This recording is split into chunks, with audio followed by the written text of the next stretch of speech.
Good morning, and welcome to your daily Farm and Home Show, brought to you by the University of Kentucky Cooperative Extension Service. And now, here's your host.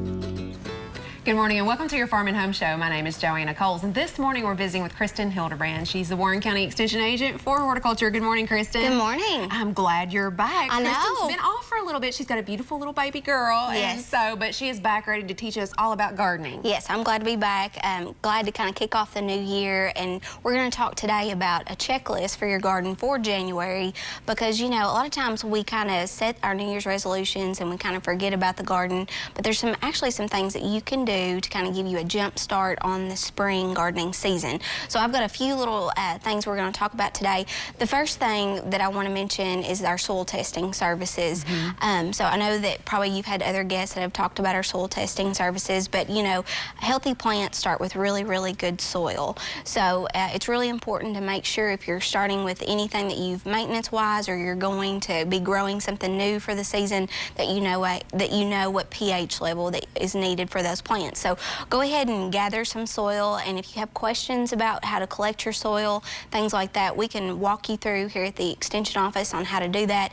Very simple, very inexpensive too. That way you're not applying, not needed things like lime and also nutrients that might not be needed as well. But just know that if you're having to raise your pH of your soil to get it a little bit higher, so for home vegetables, that's about 6.2 to 6.8, sometimes that lime has to take about 3 to 6 months. So we want you to go ahead and after you got your soil tested, look at your soil test recommendations, and if it requires lime, then you know that you're going to go ahead and probably react to that in the soil. And so if you have any questions, again, you can always contact us, but it's a really good service that we offer. So just keep that in mind about the soil testing services. Another thing to kind of think about for January for the garden is to look at your seed collection.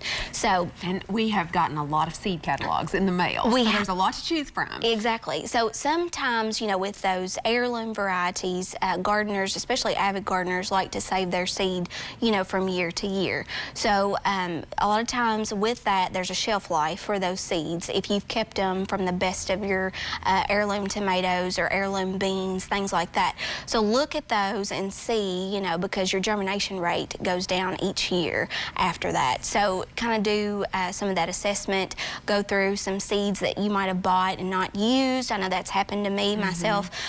So just kind of look through that, catalog those seeds, and then think about going ahead and starting those seeds depending on what your growing season that you're going to be growing in. So like for the spring garden season, that's going to hit us about March to April for us here in this part of the state. So you're going to go ahead and probably start buying your seeds for January to make sure you get those really good cultivars, and then you're going to go ahead and start sowing them in February, and then that way that they're ready to, once your beds are ready, you can start planting those in March.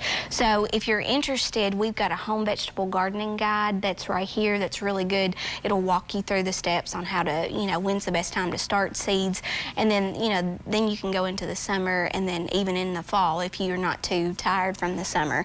So think about that as far as seeds go and sowing seeds for January. Also think about even if you're a commercial vegetable grower, whether you're selling at the farmer's market or a certified roadside stand, we have 2 other good resources that you might want to think about. We've got our vegetable commercial guide here, and it's got a new cover this year. It's for 2020 and 2021. It's good for 2 years. But those are good cultivars for the different vegetables that you can grow here in Kentucky. Again, we would want you to go ahead and try to order those ahead of time. So that's something. And then this is something that I didn't really know a ton about, but now that we've gotten this resource in, it's really handy. And it's the Fruit and Vegetable Report. It's put out by the University of Kentucky. Again, we put out research-based information based on some different trials and demonstration plots. So this might be good, especially if you're thinking about fruits, other types of plants to grow for the new year. And then lastly, Joanna, this is really exciting. A lot of times people get so bored because we're cooped up inside and we don't really have a lot of things to do. So think about maybe starting an indoor garden. And this is an arrow garden. I don't actually have it all out with me, but you can kind of see what it looks like. It's where you grow plants hydroponically. You put water in there, and there's like little seed pods that you can put inside of there and all the nutrients. So this is a great way to grow different kind of plants at home, and you get to watch it too. Oh, and it's so much fun. It gives you a little greenery, makes you a little bit happier in the wintertime. Thanks, Kristin, for the information. And if you have any questions, make sure to contact us. Thanks for watching and have a great day. If you have questions about today's topic, please call the Warren County Extension Office at the number on your screen. Thanks for watching and have a great day.